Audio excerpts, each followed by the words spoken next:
দেশ ও প্রবাস থেকে কালো জাদু তন্ত্রমন্ত্র এসকে চ্যানেলটি এই মুহূর্তে যারা দেখছেন সকলকে জানাই আন্তরিক প্রীতি ও শুভেচ্ছা, আন্তরিক ধন্যবাদ। ভিডিওর শুরুতে জাতিগতভাবে প্রত্যেকটা মুমিন মুসলমান ভাই বোনদেরকে জানাই সালাম, আসসালামু আলাইকুম। হিন্দু দাদা দিদির প্রতি আদাব বা নমস্কার, অন্যান্য সকল ধর্মের প্রতি আন্তরিক ভালোবাসা।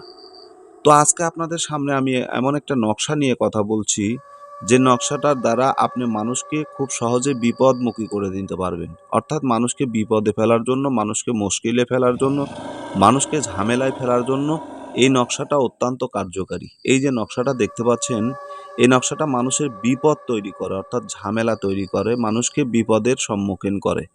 এখন এই নকশাটা দিয়ে কাজ করবেন যারা, তারা কি কি কাজে এটা ব্যবহার করতে পারবেন এই বিষয়টা আপনার জানা দরকার।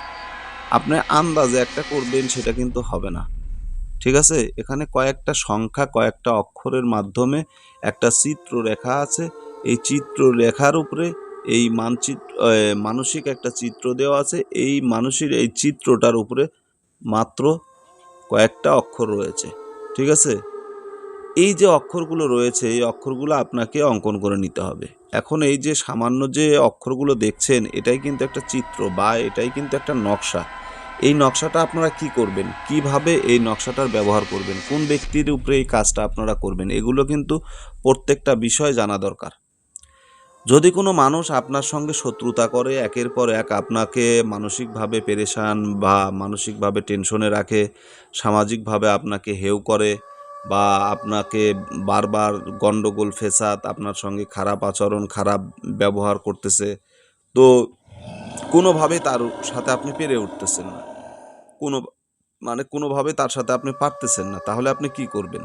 সেই ব্যক্তিটাকে আইনের আশ্রয় দিতে পারতেছেন না, আইনগত কোনো ব্যবস্থা নিতে পারতেছেন না তার উপরে, এবং মানসিকভাবে তাকে কোনো শাস্তি দিতে পারতেছেন না, কিন্তু সে শাস্তির যোগ্য, কিন্তু আপনি তাকে শাস্তি দিতে পারতেছেন না, তাহলে আপনি কি করবেন? সেই ক্ষেত্রে আপনাকে এই তাসবিহটি আপনি ব্যবহার করতে পারেন, ঠিক আছে? এই তাসবিহটি আপনি তার জন্য ব্যবহার করতে পারবেন। তো এই তাবিজটি তখন আপনি ব্যবহার করবেন, তবে এই তাবিজটি লেখার কিন্তু একটা নিয়ম আছে, যেটা মেন বিষয়। এই তাবিজটি লেখার যে দিন বা সময়, এটা আপনার জানা থাকা দরকার। এই তাবিজটি আপনাকে সর্বপ্রথম এই তাবিজটি অঙ্কন করার জন্য আপনাকে রবিবারের দিন ধার্য করতে হবে। রবিবারের দিন ধার্য করে রাত্রিবেলা 12টার পরে নির্জন একাকী ঘরে বসে অথবা খোলা ময়দানে বসে, প্রয়োজনে আপনারা এটা মোবাইলে স্ক্রিনশট দিয়ে নেবেন, নেওয়ার পরে আপনারা এই তকবিরটা করবেন, ঠিক আছে? এই তাবিজটি আপনারা রবিবারে রাত্রিতে লিখবেন, রবিবার রাত্রিতে 12টার পরে। এটা হারুত মারুত কালি দ্বারা আপনাকে অঙ্কন করতে হবে কাগজের উপরে, সাদা কাগজের উপরে হারুত মারুতের কালি দ্বারা আপনাকে এটা লিখতে হবে, অঙ্কন করতে হবে। এই তাবিজটি অঙ্কন করা হয়ে গেলে তাবিজের নিচে আপনি যাকে শাস্তি দিতে চাচ্ছেন তার নাম লিখবেন, তার পিতার নাম লিখবেন। সে যদি নারী হয় তাহলে তার নাম এবং তার মায়ের নাম, পুরুষ হলে সেই ছেলের নাম এবং ছেলের পিতার নাম।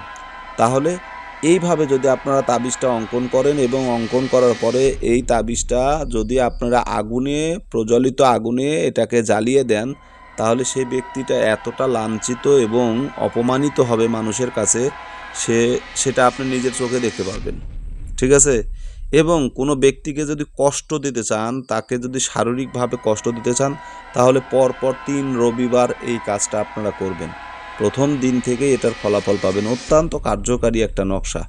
তবে ভুলেও কেউ এই কাজগুলো হারাম কাজে ব্যবহার করবেন না, অন্যায়ভাবে কারো উপরে এগুলো প্রয়োগ করবেন না, ক্ষতিগ্রস্ত হবেন, ঠিক আছে? এটা অন্যায়কারীর উপরে করবেন, কোনো মাজলুমের উপরে করবেন না, সাধারণ কোনো জনগণের উপরে এই সমস্ত জুলুমের কাজ করবেন না। তো আশা করি বুঝতে পেরেছেন। ভালো থাকেন, সুস্থ থাকেন। চ্যানেলে নতুন হলে অবশ্যই চ্যানেলটা সাবস্ক্রাইব করবেন, লাইক কমেন্ট শেয়ার করবেন, আপনাদের মূল্যবান মতামত অবশ্যই জানাবেন, কী ধরনের ভিডিও পেলে আপনারা উপকৃত হন। এই সমস্ত কথার উপরে, আপনাদের উপরে ভিত্তি করে আগামীর ভিডিও নিয়ে আসবো ইনশাআল্লাহ। ভালো থাকেন, আল্লাহ হাফেজ।